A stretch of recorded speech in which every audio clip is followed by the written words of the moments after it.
e, digamos, tentar abrir um pouco a problemática. Eu quero começar sublinhando que a minha perspectiva, eu acho que ela em si mesma já vai ser uma perspectiva que, pelo menos, colocará algum condimento na reunião de hoje, já que eu parto do princípio que a cooperação Sul-Sul na África ela faz uma diferença do ponto de vista da sua proposta. O ponto de vista do seu resultado é muito cedo ainda para realmente a gente poder... E a literatura mesmo sobre cooperação para o desenvolvimento na África mostra isso, ou seja, a cooperação Sul-Sul ainda não está no radar, e não porque ela seja uma mimetização do Norte, mas porque realmente há ainda estamos ainda numa etapa de experimentação, onde eu acho que, e a impressão que dá pelos estudos e pelas informações, é de que é cedo ainda para realmente avaliar o quanto ela pode se diferenciar no caso africano. Mas a proposta é diferente, a maneira de fazer é diferente, e as motivações políticas definitivamente são diferentes. Dito isso, eu acho que também, no caso do Brasil, e como foi colocado no início, enfim, na proposta mesmo desse seminário, que é fazer uma espécie de contraponto da presença do Brasil na África à presença da China, não há dúvida nenhuma de que a presença do Brasil ela integra um movimento onde o Brasil é um parceiro menor desse movimento, se nós vamos comparar a presença, os recursos, o tempo histórico, no caso da China e no caso da Índia. Mas é neste movimento que o Brasil se encontra hoje em dia, integrando esse processo que tenta, digamos, ao mesmo tempo, reconfigurar a oferta de cooperação para o desenvolvimento na África. Essa participação do Brasil me leva a sublinhar 2 pontos, ou melhor dito, 3. O primeiro é de que, na história da política externa do Brasil, e isso foi já analisado essa manhã, esse momento ele corresponderia ao que eu chamaria da terceira onda de uma política africana na história contemporânea da política externa do Brasil. E isso é importante, porque, justamente, até agora, e nós, enfim, teremos que ver o que acontece já olhem mais, até agora nós tivemos, no caso da África, momentos descontínuos. Isso também foi explicado esta manhã. O segundo ponto que eu quero sublinhar aqui é que a presença do Brasil na África ela integra ativamente o eixo Sul-Sul da política externa, isso também já foi dito de alguma maneira essa manhã, mas eu acho que o que não foi dito é que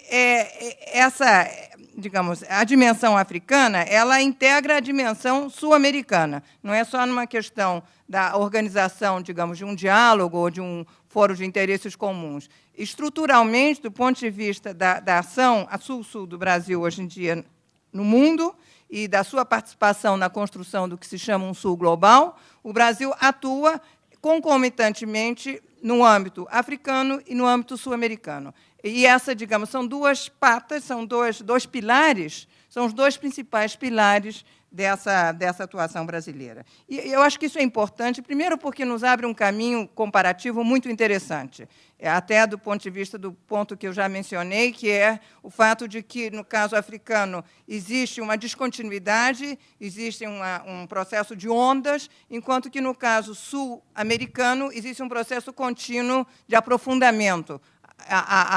Digamos, o movimento histórico recente é diferente. E o segundo ponto também é de que, de fato,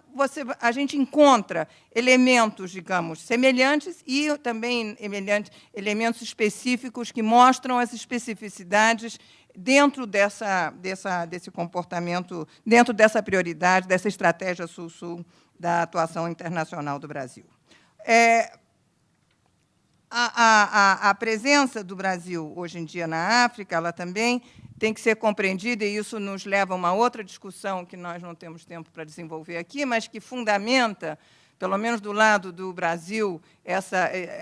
digamos, esse sentido de diferenciação em relação ao Norte na construção de uma agenda de cooperação para o desenvolvimento, que é o fato de que o Brasil é um país de renda média, é um país que trabalha, hoje em dia, dentro de um cordão, de um grupo de países que nós agora rotulamos como de doadores emergentes e que, justamente, uma vez mais, na África e na América do Sul, o desenvolvimento das ações, das iniciativas, dos programas de cooperação mostram, digamos, dão um fundamento dessa atuação. Bom, vou tentar resumir alguns pontos de discussão que, de alguma maneira, podem abrir novas possibilidades nesse seminário. Não há dúvida nenhuma de que o primeiro ponto é de que essa presença brasileira hoje em dia na África é uma parte ativa da política de cooperação Sul-Sul, do governo Lula, aonde, como já foi dito aqui, do ponto de vista institucional, o IBAS e o CPLP, que não está na tua alçada, mas que é a outra, digamos, ponta de apoio, outra plataforma, digamos, institucional de atuação do Brasil na África, são os elementos, digamos, de mais projeção. Não há nenhuma dúvida também de que o IBAS ganhou muito mais importância do que o CPLP como um instrumento político, como um instrumento de ponta, inclusive, da política externa do Brasil. Quando a gente faz uma comparação entre digamos, entre os complementos que se desenvolvem do lado de uma política africana e sul-americana, a gente encontra alguns elementos interessantes que mostram essa complementariedade. Uma é justamente o fato do apoio que a política externa do Brasil vem tentando desenvolver em instâncias institucionais intra-regionais, não é? Quer dizer, o Mercosul e o Unasul, no caso da América Latina, e, como eu já mencionei, CPLP e IBAS, no caso africano. Ao mesmo tempo, existe uma preocupação de criar uma cooperação que tenha alguns pontos, digamos, alguns focos de concentração de interesse que vinculem a uma agenda Sul-Sul a interesses estratégicos da política exterior brasileira. E nesse caso, é interessante, e eu acho que isso merece, inclusive, ser uma tese breve, fazer uma comparação entre o papel que, nesse momento, desempenha a atuação do Brasil no Haiti e a atuação do Brasil em Guiné-Bissau. Existe um enorme paralelismo do ponto de vista da abrangência do sentido político dessa atuação, da vinculação dessa atuação com as políticas regionais africanas e sul-americanas. Outro ponto que eu gostaria de enfatizar é que, justamente nessa dimensão interregional, os resultados são muito difíceis. Quer dizer, é muito mais fácil trabalhar com agendas bilaterais, propriamente ditas, com, digamos, motivações políticas mais direcionadas, do que a construção de uma agenda interregional sul-americana, africana, como já foi, de alguma maneira, mencionado aqui. Algo que o Gilberto comentou, e que também faz parte dos meus comentários, é de que a agenda africana, do ponto de vista dessa agenda, digamos, de ponta da política externa do Brasil, está muito mais facilmente presente no âmbito do IBAS do que no